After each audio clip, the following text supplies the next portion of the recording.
Hello, everyone, and welcome once again to the Temple Institute Parsha class.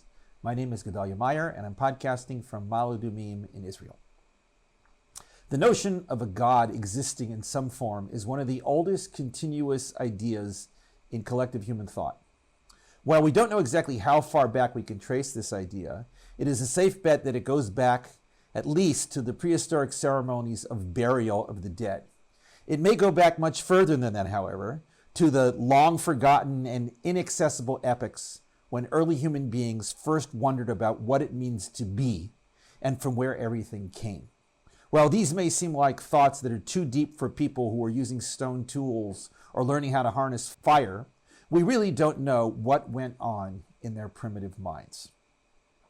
There's no question, nevertheless, that the notion of a deity had entered human culture at least 10,000 years ago. This we know from carvings and other artistic works that have survived and have been comprehensively studied. By the time of the invention of writing, this notion was thoroughly ingrained into many cultures. In fact, it is likely one of the most commonly held ideas in human culture. It is almost impossible to find evidence of a pre-modern culture not having such ideas. It is only in the past couple of centuries that the human mind has begun entertaining the possibility that the existence of the universe, the world, life, and everything we live within could possibly exist without some idea of a God making it be. Many now consider this to be a great advancement in human knowledge, an intellectual breakthrough akin to understanding the laws of nature or the invention of the computer. But are we correct in this? Can we be so sure that casting aside this formerly cherished notion is really a step forward and not a step backwards? Is it really so enlightened to believe that reality just happens to be here without any prior cause or creator? Why is the atheist belief deemed scientific or advanced, while the religious belief is deemed superstitious or primitive? These are questions that rarely get asked in modern intellectual settings, such as a university or a scientific investigation. But they are questions, and the answers may not be what we have come to expect. This week's Parsha is called Terumah. That word means contribution. It refers to the command to contribute items of value to the construction of the Mishkan, or Tabernacle, that the Israelites built in the Sinai wilderness shortly after the Exodus from Egypt. 4 of the next 5 parshas deal almost exclusively with aspects of this tabernacle. This and the next deal with the plans for all the various sections of the tabernacle and of the priestly garments that would be worn by those officiating in the tabernacle. The 4th and 5th parshas coming up deal with the actual construction of those various things and how it all finally came to fruition. There is an excruciating amount of detail in all this. Each particular item is described in terms that appear unnecessarily complicated and confusing. Even with all the details, it is still hard to get a clear picture of what each thing really looked like and how it all fit together. Modern versions of the parshas invariably come with pictures or diagrams to illustrate the individual parts and the whole structure. With these aids, we can get a fairly good idea of what it all actually did look like. The Mishkan was essentially a large tent, approximately 50 feet by 15 feet, or 15 meters by 4.5 meters. It was surrounded by an enclosure that was about 165 feet by 82 feet, or 50 meters by 25 meters. Neither of these is particularly large by modern day standards. Within the tent were most of the items that were part of the Mishkan. The outside enclosure was really a kind of courtyard that only contained an outer altar for sacrificial offerings. Inside was a complex oil lamp called a menorah that provided the light within the otherwise dark tent, which was covered by thick animal skins.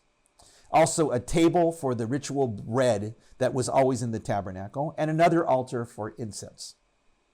Aside from that, there was nothing, save for the innermost chamber, which contained the famed Ark of the Covenant, the most precious relic in the Bible and the focal point of the entire tabernacle. While the various altars, the lamp, and the bread table were the locations of most of the activity that went on in the Mishkan, it was the Ark that was the real reason why it was built. In a sense, it was comparable to the screen of a computer today, which is really the reason we have computers. We don't really care all that much about the CPU or the various drives or the memory cards, as long as they work and provide us with what we wish to see and interact with. Those things, as essential as they may be, are really a means to an end, that being getting access to the information we seek. It is that information that is the real goal, however trivial it may be. Similarly, the Ark was the ultimate source of the biblical version of information. In the case of the Bible, however, it wasn't the latest celebrity gossip or a movie or video game, but the Word of God. The true purpose of the Mishkan is stated at the outset, before any of the details of the Mishkan are laid out. Quote, "And they shall make for me a sanctuary, and I shall dwell among them." The ark is the first item described. Its purpose was to house the testimony, possibly a reference to the tablets of the Ten Commandments, or possibly to the entire Torah. That was all the ark contained at the time of its construction. It was covered with an elaborate cover made of gold, which included three-dimensional statues of angels on top. The ultimate purpose of the ark is stated clearly in the Torah. Quote, "And I will become known to you there, and I will speak with you from above the cover, between the angels, which is upon the ark of the testimony, relating all that I command you for the Israelites." These two verses really zero in on what this tabernacle was all about. The sacrifices and all their details are what the tabernacle and its successors, the two temples in Jerusalem, were known for, but they were only a means to get to the core, having the presence of God among them and communicating with them in some way. The phrase, "I will dwell among them," is among the best known in Jewish circles that tend to study the Mishkan or the temples and what they really were. This phrase really says it all. The purpose was to achieve the seemingly impossible goal of having God's presence in their midst, as supernatural and as fantastical as that may appear. What is the presence of God? This, of course, is one of the great mysteries of all religions, Judaism included. God dwelling among the Israelites is stated as a simple fact of reality, seemingly no different than a group of people dwelling among them. But we all know that there is all the difference in the world between dwelling and dwelling.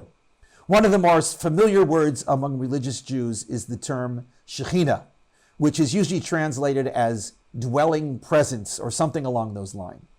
This word is a derivative of the biblical word for dwelling used in our verse from the Parsha. While the word Shechinah is not found anywhere in the Bible, it is clear to all that its ultimate source is this phrase in the Parsha or other similar phrases in the Bible. The Shechinah is God's presence in the world. It is a term that Judaism seems to prefer leaving unexplained, perhaps because it cannot be explained in any language. But it must be explained if we were to understand what the Mishkan was all about. Perhaps we can use that other phrase from the Parsha, "I will become known to you there," to clarify something about this mysterious term. Although the second phrase does not use the Hebrew word for dwelling, it does perhaps hint to what that dwelling actually was. God's presence is a way to know God. It is a way for God's reality to enter the mind and to become real in the sense that we sense it and understand it to whatever degree possible. To know something is to have an inner awareness of that thing. We can know another person by familiarity with something about that person. We can know ourselves in much the same way, that we sense that there is a major qualitative difference between knowing oneself and knowing another. We can know facts and colors and words and concepts. We can know something like a number, even though we cannot see it or feel it or even express in words what a number really is. Knowing is the human way of coming to terms with reality, terms that make sense to us. In this way, we can also know God. God's presence is the almost palpable awareness that God exists and is in the world in some way. In the Bible, it frequently took the form of a kind of cloud, though the cloud was not made of water droplets. The Mishkan and the Ark served as a kind of divine version of an antenna that transmitted this presence to those in the vicinity. How it did this is a mystery, but that it did so is clear in the Bible. Those who tuned in could sense this presence to a greater degree. This presence, or Shechinah, was the way that God became real to the human mind, just as a number becomes real when we use it to count things.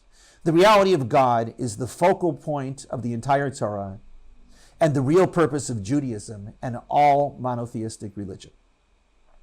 Aside from old issues like who created the world and to whom should we pray, the reality of God answers a question that is perhaps even deeper and more essential. What does it mean to be? While this question may not be the most burning issue on Facebook or Twitter at the moment, it must be admitted that it is a bit more important than any of that, however pressing they may be. It is really the most basic question to ask, perceiving even such biggies as, quote, what is the meaning of life? This was the question that those primitive ancestors of modern human beings were really asking in their caves when they wondered about some primitive version of deities or spirits or whatever. They wanted to understand in some way what made things be. All human understanding is really details of this same basic question. The answer, in one way or another, has always been some version of the notion of God.